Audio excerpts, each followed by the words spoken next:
کافروں پر عذاب اس دنیا میں صرف اس صورت میں آتا تھا کہ کوئی رسول آئے اور ان میں اتمام حجت کر دے، پھر اگر وہ بحیثیت مجموعی وہ قوم رسول کا انکار کرے تو اس قوم کو ختم کر دیا جاتا تھا، جیسے کہ حضرت نوح، حضرت ہود، حضرت صالح، حضرت شعیب، حضرت لوط اور آل فرعون، ان کا تذکرہ قرآن مجید میں سمجھتا ہوں کم سے کم 10 مرتبہ آیا۔ یہ میں بہرحال حساب کر کے تو نہیں کہہ رہا، میرا اندازہ ہے کہ 10 مرتبہ یقیناً ان 6 اقوام کا تذکرہ ہے، اور اس کے حوالے سے یہ قانون سمجھ لیجئے، جس قوم کی طرف رسول بھیجا گیا اس قوم نے بحیثیت مجموعی رسول کی دعوت کو رد کر دیا، قوم ہلاک کر دی گئی، صرف رسول بچا لیے گئے اور ان کے ساتھی اہل ایمان بچا لیے گئے۔ اب ظاہر بات ہے کہ اب تو کوئی رسول آئیں گے نہیں، لہذا اس نوع کا عذاب کسی کافر قوم پر نہیں آئے گا قیامت تک، اس لیے کہ کافروں پر عذاب کے لیے یہی قاعدہ ہے۔ اب جو عذاب آئے گا ان پر جو عذاب ہے وہ آخرت کا عذاب ہے، اصل عذاب تو آخرت کا ہی ہے نا، اصل زندگی آخرت کی ابدی زندگی ہے۔ یہاں تو کیا ہے، قوم نوح ڈوب گئی، ختم ہو گئی، 2-4 ڈبکیاں دی ہوں گی ہر آدمی نے، جان نکل گئی، عذاب کیا آیا؟ اصل عذاب تو وہاں ہے جو آخرت کا ہوگا۔ دنیا میں عذاب آتا ہے مسلمانوں پر،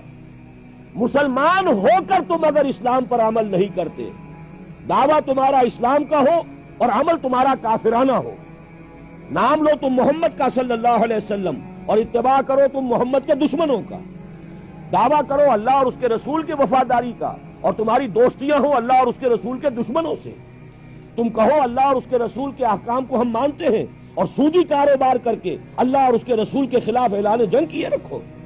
اصل عذاب دنیا میں مسلمانوں پر آتا ہے، جیسے کہ پہلے یہودیوں پر آیا، اس لیے کہ ہم سے پہلے کی مسلمان امت وہی تھی، جب تک حضور صلی اللہ علیہ وسلم کی بعثت نہیں ہوئی وہی امت تھی، موسیٰ کے ماننے والے، تورات کے ماننے والے یہودی، یہ امت مسلمہ تھی، لیکن ان پر کیسے کیسے عذاب آئے۔ اگر آپ بھولے نہ ہو کہ یہ صدی کے وسط میں ہٹلر کے ہاتھوں 60 لاکھ یہودی قتل ہوا، یہ کون ہے؟ اللہ کو بھی مانتے ہیں، حضرت موسیٰ کو بھی مانتے ہیں، تورات کو بھی مانتے ہیں، وہ تو مدعی ہیں اللہ اور اس کے رسول کے ماننے والے، لیکن یہ کہ ان پر جو عذاب آئے وہ آپ کے سامنے ہے۔ اسی طرح کا عذاب ہم پر آ رہا ہے کہ تم نام لیتے ہو ہمارا اور عمل تمہارے خلاف ہے، لما تقولون ما لا تفعلون کبر مقتا عند اللہ ان تقولوا ما لا تفعلون، کیوں کہتے ہو جو کرتے نہیں ہو؟ اللہ کے غضب کو اور اللہ کے غیظ کو اور غصے کو بھڑکانے والی ہے یہ بات کہ تم کہو جو کرتے نہیں۔ یہ ہے اصل سبب، اصل مجرم ہم ہیں، ہم دوہرے مجرم ہیں، ان کا جرم ایک ہے انہوں نے انکار کر دیا، چھٹی ہوئی۔ ہم ہیں کہ جو ہر روز کہتے ہیں ایاک نعبد و ایاک نستعین، اور پھر اس دن میں 50 مرتبہ اللہ کا حکم توڑ رہے ہیں، پوری زندگی ہماری گزر رہی ہے۔ 5 وقتہ نمازی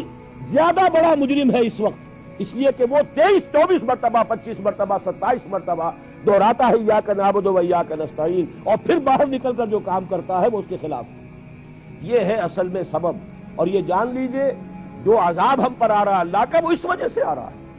ہمارا کام تو یہ تھا کہ ہم دین کے علمبردار ہیں، دین کا ایک نظام دنیا کے سامنے پیش کریں۔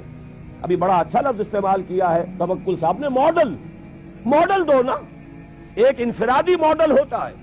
حضور صلی اللہ علیہ وسلم اپنی ذات میں ماڈل تھے، لقد کان لکم فی رسول اللہ اسوۃ حسنہ،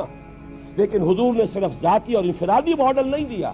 ایک اجتماعی ماڈل فراہم کر دیا، نظام قائم کر کے دکھا دیا۔ یہ ہے اللہ کا دین، یہ ہے اس کا سیاسی ڈھانچہ، یہ ہے اس کا معاشی ڈھانچہ، یہ ہے اس کی معاشرت، یہ ہے اس کی فیملی لاز، یہ ہے اس کے اندر تمام قوانین فوجداری اور دیوانی، یہ ہے یہاں پر قانون شہادت، یہ ہے سارا نظام، دیکھ لو،